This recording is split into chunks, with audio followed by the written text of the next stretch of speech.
भगवान शिव के साथ छुपे रहस्य जिसे दुनिया आज तक नहीं जानती। कहा जाता है कि आदिनाथ भगवान शिव को शंकर, महादेव, भोलेनाथ और देवाधिदेव कहते हैं।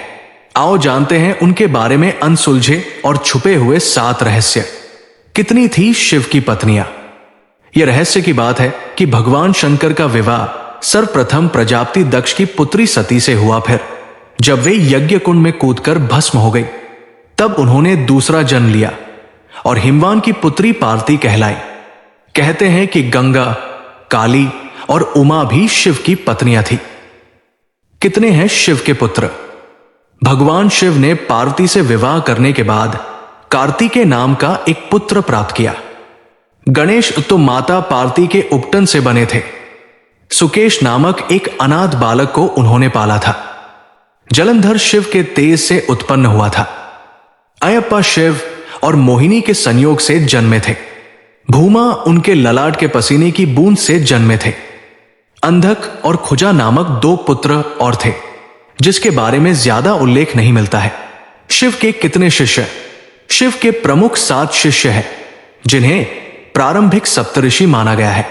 इन ऋषियों ने ही शिव के ज्ञान को संपूर्ण धरती पर प्रचारित किया, जिसके चलते भिन्न भिन्न धर्म और संस्कृतियों की उत्पत्ति हुई। शिव ने ही गुरु और शिष्य परंपरा की शुरुआत की थी। शिव के शिष्य हैं बृहस्पति, विशालाक्ष, शुक्र, सहस्राक्ष, महेंद्र, प्राचेतस मनु, भरद्वाज। इसके अलावा 8वें गौशरस मुनि भी थे। शिव के शिष्यों में वशिष्ठ और अगस्त्य मुनि का नाम भी लिया जाता है। क्या शिव और शंकर एक ही हैं? कुछ पुराणों के अनुसार भगवान शंकर को शिव इसलिए कहते हैं कि वे निराकार शिव के समान हैं। निराकार शिव को शिवलिंग के रूप में पूजा जाता है। कई लोग शिव और शंकर को एक ही सत्ता के 2 नाम बताते हैं। असल में दोनों की प्रतिमाएं अलग अलग आकृति की हैं। शंकर को हमेशा तपस्वी रूप में दिखाया जाता है। कई जगह तो शंकर को शिवलिंग का ध्यान करते हुए दिखाया गया है। आदिशिव और शंकर 2 अलग अलग सत्ताएं हैं। माना जाता है कि महेश और महाकाल भगवान शंकर के द्वारपाल हैं। रुद्र देवता शंकर की पंचायत के सदस्य हैं। हर काल में शिव, भगवान शिव ने हर काल में लोगों को दर्शन दिए हैं।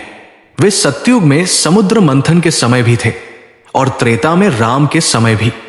द्वापर युग की महाभारत काल में भी शिव थे और कलिकाल में विक्रमादित्य के काल में भी शिव के दर्शन होने का उल्लेख मिलता है।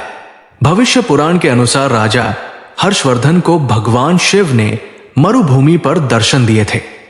वनवासी और आदिवासियों के देवता, भारत की असुर, दानव, राक्षस, गंधर्व, यक्ष, आदिवासी और सभी वनवासियों के आराध्य देव शिव ही है। शैव धर्म भारत के आदिवासियों का धर्म है। सभी दशनामी, शाक्त, सिद्ध, दिगंबर, नाथ, लिंगायत, तमिल शैव, कालमुख शैव, कश्मीरी शैव, वीर शैव, नाग, लकुलिश, पाशुपत, कापालिक, कालदमन और महेश्वर सभी शैव धर्म से जुड़े हुए हैं। चंद्रवंशी, सूर्यवंशी, अग्निवंशी और नागवंशी भी शिव की ही परंपरा से ही माने जाते हैं। का न जन्म होता है, न विस्तार होता है, न अंत होता है, सत्य अजन्मा है। सत्य सनातन है, असत्य का ही जन्म होता है, विस्तार होता है, क्षय होता है और अंत भी होता है। मन दुखी है। अपने मन से पूछना कितना और कब तक दुखी होना है। मन कहेगा उन्होंने गलत किया है, उन्हें माफी मांगनी होगी, उन्हें बदलना होगा। वो शायद कभी ना हो, क्योंकि उन्हें नहीं लगता उन्होंने कुछ गलत किया है। दुख उनके व्यवहार से नहीं, अपनी सोच से है। सोच बदलिए, दुख खत्म हो जाएगा। किनारा ना मिले तो कोई बात नहीं, लेकिन दूसरों को डुबाकर कभी मत तैरना। किसी को दुखी करके आप कुछ दिन खुश रह सकते हैं, लेकिन फिर आपको अपने किए गए कर्मों को भुगतना होगा। जिंदगी हंसाए तो समझना कि अच्छे कर्मों का फल मिल रहा है, और जब रुलाए तो समझना कि अच्छे कर्म करने का समय आ गया है। कभी अकेला चलना पड़े तो डरिए मत, क्योंकि श्मशान, शिखर और सिंहासन पर इंसान अकेला ही होता है। इंसान उम्र के हिसाब से समझदार नहीं होता, वो जीवन में मिले हुए दुख, दर्द और परिस्थिति की वजह से समझदार हो जाता है। अहंकार सत्य को स्वीकार नहीं करता है और सत्य को जानने वाला कभी अहंकार नहीं करता।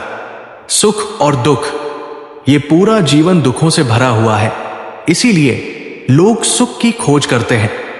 परंतु जो मनुष्य इन दोनों के बीच में खुद को स्थिर रख लेगा, उसी का जीवन शांति भरा होगा। जिस व्यक्ति का मन शांत होता है, जो व्यक्ति बोलते और अपना काम करते समय शांत रहता है, वो वही व्यक्ति होता है जिसने सत्य को पा लिया है और जो दो खत कलीफों से मुक्त हो चुका है। किसी का अच्छा ना कर सको तो बुरा भी मत करना, क्योंकि दुनिया कमजोर है, लेकिन दुनिया बनाने वाला नहीं। जब किसी के संगत से आपके विचार शुद्ध होने लगे तो आप समझ लीजिए कि वह कोई साधारण व्यक्ति नहीं है। कोई अगर आपके रास्ते में गड्ढा खोदे तो परेशान मत होना, क्योंकि ये वही लोग हैं जो आपको छलांग लगाना सिखाएंगे। जिंदगी का सफर भी अजीब है। बिना कुछ लिए आते हैं, हर चीज के लिए लड़ते हैं और अंत में सब कुछ छोड़कर चले चले जाते हैं। अहंकार और संस्कार में फर्क है। अहंकार दूसरों को झुकाकर खुश होता है, संस्कार स्वयं झुककर खुश होता है। शरीर में कोई सुंदरता नहीं होती, अच्छे कर्म, विचार, वाणी, व्यवहार, चरिल और संस्कार, जिसके जीवन में ये सब है, वही सबसे सुंदर इंसान है।